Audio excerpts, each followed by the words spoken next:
Hebrew chapter 9 verse 14 அப்போ சொல்லுங்க इब्रानियों की पत्री 9वां अध्याय 14 पद। तो मसीह का लहू जिसने अपने आप को सनातन आत्मा के द्वारा परमेश्वर के सामने निर्दोष चढ़ाया, तुम्हारे विवेक को मरे हुए कामों से क्यों ना शुद्ध करेगा, ताकि तुम जीते परमेश्वर की सेवा करो। ஆமென். உங்கள் மனசாட்சியை செத்த கிரியைகளற சுத்திகரிப்பது எவ்வளவு நிச்சயம். हमारे विवेक को मरे हुए कामों से क्यों ना शुद्ध करेगा। ரெண்டு மனசாட்சி இருக்கு நமக்கு. हमारे अंदर में दो प्रकार का विवेक पाया जाता है। ஒன்று வந்து ஜீவன் உள்ள உயிருள்ள, एक जो है जीवित उनर्वुल्ल, है, समझने वाला है, वो विवेक है। ரெண்டாவது மனசாட்சி दूसरा जो विवेक है செத்த மனசாட்சி. मरा हुआ विवेक है। அந்த செத்த மனசாட்சி நமக்குள்ள இருக்கவே கூடாது. हमारे अंदर मरा हुआ विवेक नहीं रहना चाहिए। எனக்குள்ள இல்லை அப்படின்னு நம்ம சம்டைம்ஸ் நம்ம சொல்கிறோம் என்றால், अगर हम बोलते हैं कि हमारे अंदर में नहीं है करके बोलते हैं, அப்போ நம்ம மனசாட்சி உணர்வுள்ள மனசாட்சி. हमारे अंदर में जो विवेक है समझदार विवेक है। அந்த உணர்வுள்ள மனசாட்சி யாருக்குள்ள இருக்குன்னு எப்படி கண்டுபிடிக்கிறது? किसके अंदर में ऐसा विवेक पाया जाता है जो समझदार है। நம்ம ஏதாவது தப்பு செய்யும்போது, जब हम गलती करते हैं, தெரியாம பேசிடும் பொழுது, गलती से बोल देते हैं, அல்லது மற்றவங்களை துக்கப்படுத்திடும் பொழுது, दूसरों को दुखित कर देते हैं, ஸோ நமக்குள்ள ஒரு உணர்வு வரும். तब हमारे अंदर में एक बेचैनी आती है। ஐயோ நான் தெரியாம பேசிட்டேன், अरे मैंने गलती से बोल दिया, ஐயோ நான் வந்து இதை செய்திருக்க கூடாது. ऐसे मेरे को नहीं करना था। சம்டைம்ஸ் நமக்கு அப்படி தெரிஞ்சா கூட நம்ம அமைதியா இருக்கும் பொழுது, ऐसे अगर करने के बाद भी हम चुप रहते हैं तो ஏசப்பா ஆண்டவர் வந்து நம்ம பரிசுத்த ஆவியானவர் மூலம் நம்ம வசனத்தின் மூலம் நம்மோட பேசுவார். तो पवित्र आत्मा वचनों के द्वारा हमसे परमेश्वर बातचीत करता है। ஸோ வசனத்தின் மூலம் என்ன சொல்றாரு? கண்டித்து உணர்த்துவேன். तो परमेश्वर वचन के द्वारा हमें तुम ये करना ये नहीं करना करके हमें प्रकट करता है। ஸோ ஆண்டவர் சொல்வார் நம்ம கூட. हमको परमेश्वर हमें प्रकट करता है। எப்பெல்லாம் நம்ம ஓப்பன் மைண்டோட, जब भी हम अपने खुले मन से, ஸோ ஓப்பன் மைண்டோட பைபிள் வாசிக்கிறோமோ, खुले मन से हम जब वचन को पढ़ते हैं, எப்பெல்லாம் நம்ம ஓப்பன் மைண்டோட யாராவது பிரசங்கம் பண்ணும்போது கேட்குறோமோ, खुले मन से जब दूसरे लोग प्रचार करते थे सुनते हैं, ஸோ இது எனக்கு தான் அப்படின்னு சொல்லி நாம ஏற்றுக்கொள்ளும் பொழுது, जब ये वचन प्रचार किया जाए मेरे लिए करके जब हम स्वीकार कर लेते ஸோ हैं, அந்த உணர்வுள்ள வார்த்தை வந்து நம்மளுடைய வாழ்க்கையில அது நம்ம குத்தம் பாருங்க. तब वो शुद्ध विवेक जो है हमको चुभाता है। வசனம் நம்மளுடைய இருதயத்துல குத்தும், மனசாட்சியில. वचन जो है हमारे विवेक को चुभाता है। இதை செய்திருக்கூடாது, ये नहीं करना चाहिए था, பேசியிருக்க கூடாது, ऐसे बोलना नीचे था, ஸோ நான் மன்னிப்பு கேட்டிருக்கணும், मेरे को माफी मांगना चाहिए, இனி அதை செய்யக்கூடாது, ऐसे फिर से नहीं करना है, இப்படி மனசுக்குள்ள ஓடிட்டு இருக்கு பாருங்க. ऐसे मन में चलता रहता है। ஸோ அதுதான் உணர்வுள்ள மனசாட்சி. वही जो है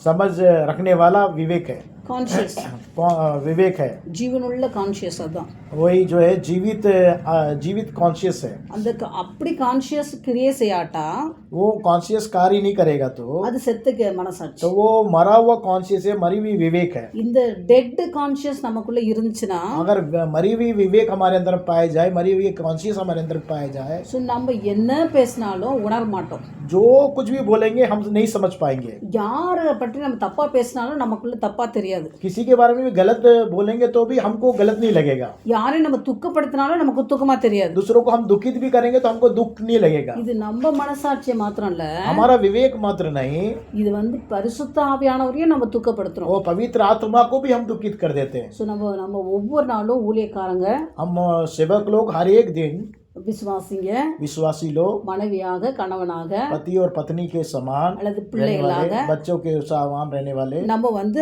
ஆண்டவரோடு நம்ம பேசணும். காலையில परमेश्वर से प्रत्येक दिन सुबह बात करना चाहिए। வசனம் நம்மோட பேச நம்ம விட்டு கொடுக்கணும். परमेश्वर का वचन हमसे बातचीत करने के लिए हमें सौंपना चाहिए। நான் யாராவது துக்கப்படுத்திட்டேன்னா, किसी को मैंने दुखित किया है क्या, அது ஏன் மூலம் யாராவது துக்கம் அடைஞ்சிட்டாங்க, या मेरे द्वारा कोई दुखित हुआ है, அல்லது என் மனசாட்சி எப்படி இருக்குன்னு சொல்லி நம்மளுடைய மனசாட்சி நம்ம வந்து ஆராய்ந்து பார்க்கணும். हम अपने विवेक को जांच कर देखना चाहिए। हमारे ஆராய்ந்து பார்க்கும் பொழுது हमारे कॉन्शियस विवेक को जांच कर देखते समय ஆண்டவர் நம்ம மேல் பிரியமா இருப்பார். परमेश्वर हमें प्रिय रहता है। ஆண்டவரை மாத்திரம் தான் நம்ம பிரியப்படுத்தணும். परमेश्वर को मात्र ही हमें प्रिय करना है। மனசாட்சி செத்திருந்ததா अगर हमारा विवेक या कॉन्शियस मरा हुआ रहेगा, அது பரிசுத்த ஆவியானவரை துக்கப்படுத்திட்டே இருப்போம். पवित्र आत्मा को दुखित करते रहेंगे। மனசாட்சி செத்து போயிருந்தா अगर हमारा विवेक मरा हुआ है, நம்ம செய்யற காரியம் என்ன செய்யறோன்னே நமக்கு தெரியாது. கண்ணு கட்டப்பட்டிருக்கும். हम क्या कर रहे हैं हमें समझ में नहीं आएगा, क्योंकि हमारा आंख बंद किया हुआ रहेगा। ஸோ இங்க நல்ல ஒரு அருமையான வசனம் நம்ம படித்தோம். यहाँ पर एक अच्छा वचन को हमने पढ़ा, நித்திய ஆவியினாலே தம்மை தாமே பழுதற்ற பலியாக தேவனுக்கு ஒப்பு கொடுத்த கிறிஸ்துவனுடைய ரத்தம் ஜீவனுள்ள தேவனுக்கு ஊழியம் செய்வதற்கு உங்கள் மனசாட்சியை செத்த கிரியைகளற சுத்திகரிப்பது எவ்வளவு நிச்சயம். मसीह का लहू जिसने अपने आप को सनातन आत्मा के द्वारा परमेश्वर के सामने निर्दोष चढ़ाया, तुम्हारे वेव को मरे हुए कामों से क्यों ना शुद्ध करेगा, ताकि तुम जीवित परमेश्वर की सेवा करो. ஆமென். आमेन. கிறிஸ்துவனுடைய ரத்தம் ஜீவனுள்ள தேவனுக்கு ஊழியம் செய்வதற்கு, यीशु मसीह का जो लहू है परमेश्वर की सेवा करने के लिए, தேவனுக்கு ஜீவ பலியாய் ஒப்பு கொடுத்தது போல परमेश्वर के सामने जीवित बलिदान के रूप में चढ़ाया. நீங்களும் நம்மை ஒப்பு கொடுக்கணும். आप और मैं भी परमेश्वर के सामने जीवित बलिदान के रूप में चढ़ाना चाहिए. நம்மளுடைய மனசாட்சி, हमारे जो विवेक को, கான்ஷியஸ் நம்ம அர்ப்பணிக்கும் பொழுது, हमारे कॉन्शियस विवेक को जब हम समर्पित करते हैं, ஜீவனுள்ள கான்ஷியஸா மாறும். वो जीवित कॉन्शियस के रूप में बदल जाता है. ஜீவனுள்ள கான்ஷியஸ் வந்து वो जीवित जो कॉन्शियस से विवेक है ஆண்டவரை பிரியப்படுத்தும், परमेश्वर को प्रिय करेगा.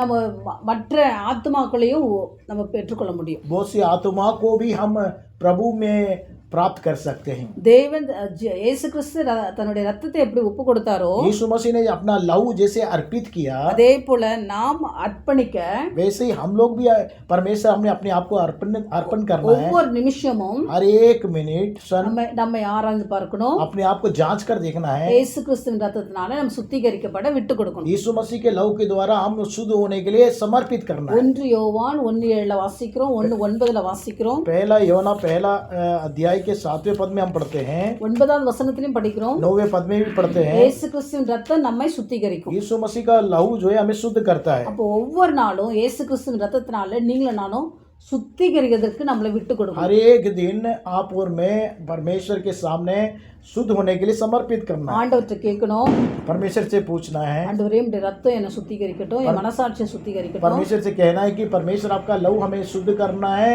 हमारे विवेक को शुद्ध करना, कॉन्शियस को शुद्ध करना है. என்னை சுத்திகரிங்க, மனசாட்சி சுத்திகரிங்கன்னு கேட்கும்பொழுது, हमारे कॉन्शियस विवेक को शुद्ध करिए करके परमेश्वर நம்ம से मांगना है. மனசாட்சி செத்த கிரியைகளற हमारा जो विवेक जो मरा हुआ है, மறாவுற கிரியைகள்ல இருந்து मरे हुए क्रिया में से அது சுத்திகரிக்கப்பட்டு वो शुद्ध करके தேவனுக்கு நம்மை ஒப்பு கொடுத்ததுனால परमेश्वर को हम समर्पित करने के कारण தேவனுக்கு ஊழியம் செய்வதற்கு நமக்கு உதவியா वो இருக்கும். परमेश्वर की सेवा करने के लिए वो हमारा सहायक रहेगा. இது வார்த்தை ஊழியக்காரங்களுக்கு மாத்திரம் இல்ல, ये वचन जो है सिर्फ सेवक लोगों के लिए मात्र नहीं, எல்லாருக்குமே இது பொருந்தும். सभी के लिए उपयोगी है. क्योंकि 1 பேதுரு 2:9 வாசிக்கிறோம். पहले पत्रस दूसरे अध्याय के 9वें पद में पढ़ते हैं, சோ எல்லாருமே ஆச்சரியமான ஒளியின் இடத்திற்கு அழைக்கப்பட்டிருக்கோம். सारे लोग अद्भुत ज्योति की तरफ बुलाए गए हैं. சோ நம்ம கான்ஷியஸ் இஸ் வெரி இம்பார்ட்டன்ட். हमारा कॉन्शियस जो विवेक है बहुत ही महत्वपूर्ण है. அது வந்து டெட்டா இருக்க கூடாது. वो मरा हुआ नहीं रहना चाहिए. டெட்டா இருந்தா நம்ம லைஃப் வேஸ்ட் ஆயிடும். हमारा कॉन्शियस विवेक मरा हुआ रहेगा तो हमारा जीवन व्यर्थ हो जाएगा. அது என்ன பேசுறங்க விடுங்க அப்படின்னு சொல்லவே கூடாது. நம்ம ஊழியக்காரங்க, நம்ம ஆண்டவருடைய பிள்ளைங்க, हम परमेश्वर के लोग और सेवक लेके नहीं कहना कि எதையோ நான் பேசிட்டேன், कुछ भी हमने बोल दिया, யாரையோ பற்றி பேசிட்டேன், किसी के बारे में भी मैंने बोल दिया, என்னவோ நான் என் பிள்ளையை துக்கப்படுத்திட்டேன், मेरे बच्चे को मैंने दुखित कर दिया, ஏதோ நான் பேசிட்டேன், कुछ मैंने बोल दिया, அது நம்ம மறந்துட்டு அமைதியா இருந்திருக்கோம். उसको भूल कर नहीं रह जाना है. நம்ம சுத்திகரிக்கப்படணும். हम शुद्ध होना है, शुद्धिकरण होना है. ஆமா, சுத்திகரிக்க जब हम शुद्धिकरण होते होते ஒரு சின்ன பிள்ளைய நம்ம துக்கப்படுத்தினா கூட, छोटे बच्चे को भी हम दुखित करें, ஐயோ தெரியாம செய்துட்டோமே, ஆண்டவருக்கு பிரியமா இருக்குமான்னு சொல்லி நம்ம சரண்டர் பண்ணுவோம். हम अपने आप को जांच के देखना है कि हमने परमेश्वर को दुखित तो नहीं कर दिया है, छोटे बच्चे को दुखित पहुंचाने करने के कारण, इसलिए हमें परमेश्वर के सामने समर्पित करना है.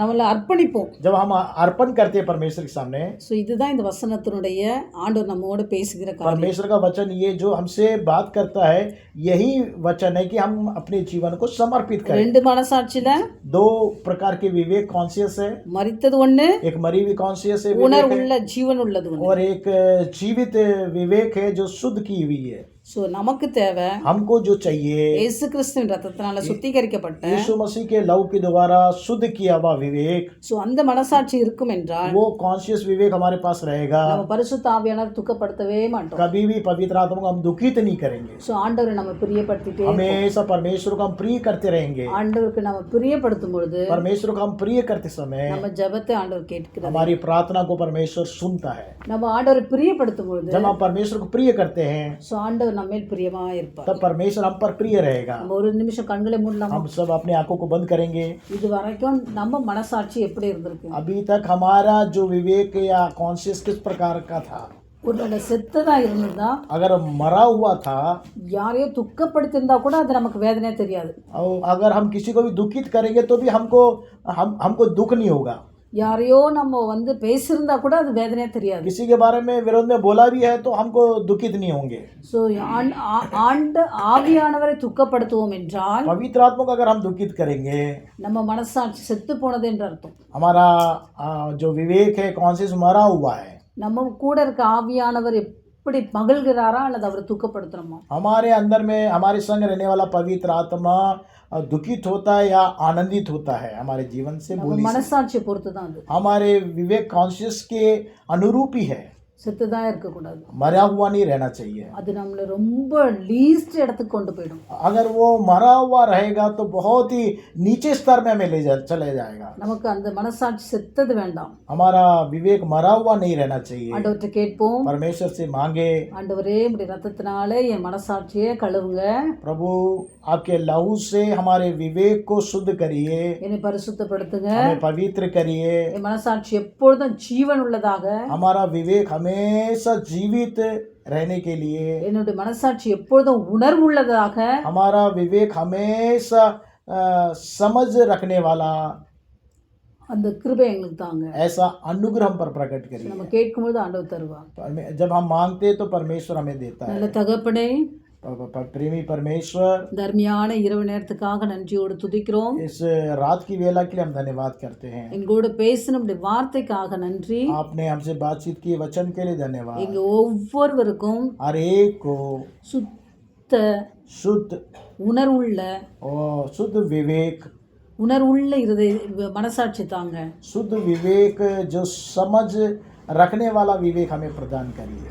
ஒருவேளை இதை நாங்கள் ஆராய்ந்து பார்க்காம இருந்திருப்போம் என்றால், यदि हम इसको परमेश्वर हमने जांच कर नहीं देखा है तो, இதை நாங்கள் பிறந்ததுலேருந்தோ அல்லது எங்களுக்கு நினைவு திறந்ததுலேருந்தோ நாங்கள் மனசாட்சியை பற்றி யோசிக்காம இருந்திருப்போம் என்றால், यदि हम पैदा होने से या जब तक हमारे अंदर में समझ आए तब से हमने कभी हमारे विवेक के बारे में नहीं सोचा है तो எங்களை மன்னிங்க. हमें क्षमा करिए. இந்த இரவு நேரத்தில் உடைய ரத்தத்தினால, इस रात की वेला में आपके लहू से, குற்றமற்ற இயேசு கிறிஸ்துவின் ரத்தத்தினால यीशु मसीह के जो पवित्र लहू है, जो बहुमूल्य है, उसके द्वारा எங்களுடைய மனசாட்சியை சுத்திகரிங்க. हमारे विवेक को शुद्ध कर இது दीजिए. எப்பொழுதும் ஜீவன் உள்ளதா இருக்கட்டும். हमारा विवेक हमेशा जीवित रहे அது பரிசுத்த ஆவியானவரை பிரியப்படுத்தட்டும். और पवित्र आत्मा को हमेशा प्रिय कर सके. அதன் மூலமாக எங்க தேவனை நாங்கள் பிரியப்படுத்த, பிதாவை நாங்கள் பிரியப்படுத்த எங்களுக்கு உதவி செய்யுங்க. उसके द्वारा हम परमेश्वर पिता परमेश्वर को प्रिय रह सके. எங்களுக்கு உதவி செய்யுங்க. हमारी मदद करिए. இங்க ஒவ்வொருவரும் ஜீவ பலியாய் கொடுக்கிறோம். हम सबको आपके हाथ में जीवित बलिदान में समर्पित करते हैं. இயேசு கிறிஸ்துவின் மூலம் ஜெபத்தை எடுக்கும் நல்ல பிதாவே. यीशु मसीह के नाम से मांगते, सुन और ग्रहण कर पिता. ஆமென். आमीन.